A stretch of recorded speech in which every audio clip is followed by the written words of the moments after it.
የምግቦችን ግላይሴሚክ ኢንዴክስ እና ግላይሴሚክ ሎድ በሚገባ የምናውቅ ከሆነ እያንዳንዱ የካርቦሃይድሬት ምግብ በደማችን ላይ የሚያመጣውን ተጽዕኖ በግልጽ መረዳት እንችላለን።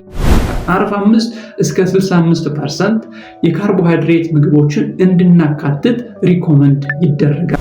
የአንድን ምግብ ግላይሴሚክ ኢንዴክስ መሰረተ በማድረግ ስለ ምግባችን ስናወራ ልንገነዘባቸው የሚገባቸው 3 መሰረታዊ ነገሮች እነዚህ ናቸው። አንደኛ፣ ግላይሴሚክ ሎዳቸው ምን ያህል ለውጥ ሊያመጣ እንደሚችል በእነዚህ 3 ምሳሌዎች እናያለን።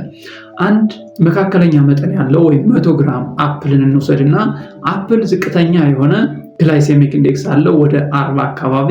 ከፍተኛ ግላይሴሚክ ኢንዴክስ ያላቸው ምግቦችን መመገብ ግዴታ ከሆነብን፣ ሌላ አማራጭ የሌለን ከሆነ ደግሞ እነዚህን ከፍተኛ ግላይሴሚክ ኢንዴክስ ያላቸው ምግቦችን የግላይሴሚክ ኢንዴክሳቸውን እንዴት አድርገን ነው ዝቅ ማድረግ የምንችለው የሚለውን እናያለን። ግላይሴሚክ ኢንዴክሳቸውንና ግላይሴሚክ ሎዳቸውን የምግቦችን በጣምራ ማወቅ ስንችል ምግባችን ይህንን ብሉ ይህንን አትብሉ ከመባል ወጠን ምን ያህል መጠን በመገብ ጤናማ ነው የሚለውን ለመወሰን ያመቸናል።